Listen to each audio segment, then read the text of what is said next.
One of the things that I'm seeing come up so often on the career mums and career relauncher job boards that I'm on, and just chat rooms, is this issue of rejection in the job process and how to cope with it. And so I want to do a series of little mini videos where I talk about different facets of the rejection process and how you can cope with it. It's just going to be a fact of the process. And what I'd love to do is try and desensitize you a little bit, because rejection is inevitable, as it is in all areas. But it's critical that you go into your job search expecting that it's going to come up. It's just going to be part and parcel of what you experience. And I really believe that once you have almost an action plan for how you're going to cope with a no from a role, or even just absolutely non-existent feedback, which I'm ashamed to say happens very, very often.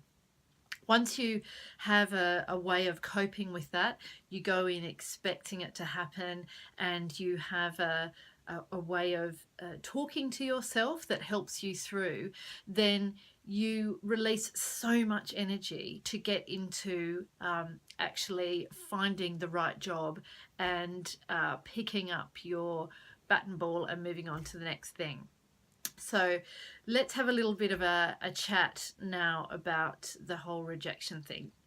So as I said, the most important thing that you can do for yourself is to really just expect it to happen. It's par for the course, and much like when you go and buy a house and you fall in love with one particular picket fence or a tree outside that makes you think this is the one for me, or you may have had an experience of online dating and what that's all about. Actually, the job search is really quite similar, because to a degree it's a numbers game, and you're very often applying to people that you don't know, and you feel like you have absolutely no control of the outcome. And to an extent, that's quite true. So it's quite good to go in just thinking, I'm going to be rejected. That's fine.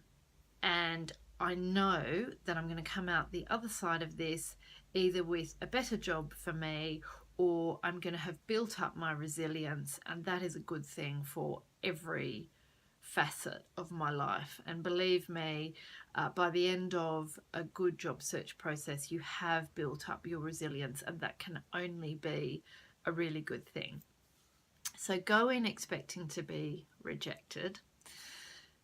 If you are somebody who's coming back to work after a long period of time, as I was, I don't think that online job boards are the way to go. They are they can be quite soul destroying and crushing, actually, because you can be just sending your CV out to hundreds and hundreds of places, where you could just be screened out purely and simply because there's a gap in your CV. When you're coming back after a career break, you want to be getting as close to the hiring manager as possible. And so I would look at the career buttons on company websites. I would definitely try and go to in-house recruiters, or of course leverage your network, because that's really where the jobs are going to come from. Try and avoid job boards. But let's say that you have gone down a process, you've either done some interviews, or you have applied to any one of a number of jobs and heard absolutely nothing. That's quite normal, I'm really sorry to say. And I speak on behalf of the recruitment industry. A public apology. We are notoriously bad. If you look at LinkedIn, there are so many terrible, tragic stories of poorly handled recruitment processes. It's just really embarrassing. But if you don't get feedback, there are any one of a number of reasons why that are absolutely nothing to do with you. So I want to start by giving you those reasons. And I think that will be enough for this particular little mini video. If you have two takeaways from it, one is expect to be rejected.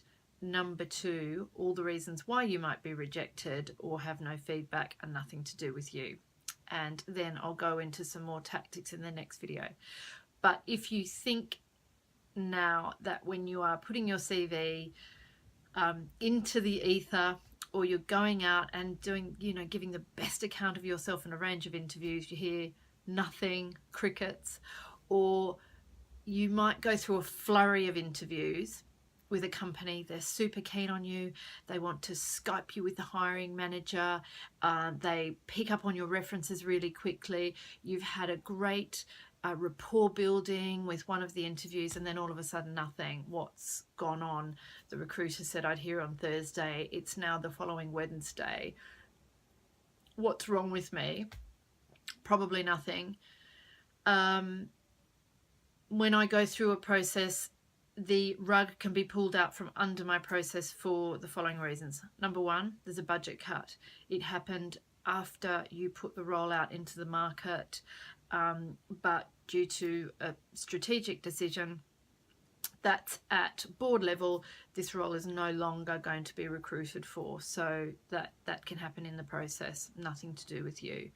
Number two, there could be a restructure of the hiring managers so that the person who you started off interviewing with all of a sudden is no longer recruiting. Number three, you could be at the mercy of some groupthink where you may well be the perfect person for the role. However, somebody in the hiring process with quite a deal of influence is influencing the thinking of all of the people in the interview process and convincing them that another option is better, which doesn't include you. So unfortunately, groupthink is alive and well in all sorts of business making, investment decisions, and recruitment is one of them. The next thing is, we don't do this in my organisation, but I know that when I worked in an agency, I saw this happen quite a bit. A company will want to sponsor a candidate in order to satisfy the requirements of the Home Office to sponsor somebody who is outside the country into a company. The ultimate hiring organisation will need to demonstrate that they cannot find that candidate in the local market. And the way that they demonstrate that is by running a full recruitment process, obviously without the obvious outcome, which is hiring somebody. So they've already got somebody in mind. It's just that they live in America, and that person has been earmarked for the job. So even though you're perfect, you did some really good interviews, it's a really brutal one, I know, but it is the way that the Home Office requires that we as recruiters run a sponsorship justification program.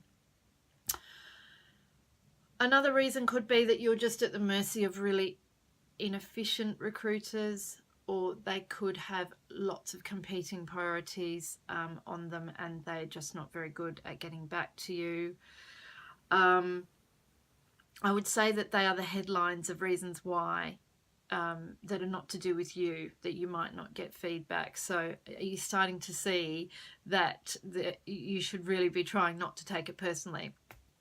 And then the final reason is that you just weren't right for the job. And do you know what? That's going to be fine. There's going to be another opportunity for you. It just means that you are going to have to get your hat back in the ring. And this goes back to my earlier point about expecting rejection and being able to have a little strategy of self-talk with yourself so that you can just move on and not take it to heart. So I hope that helps. And in the next little piece, we'll talk about diversing the diversifying your portfolio of job searching. And we'll also talk a little bit about how you can get feedback on interviews that you have performed.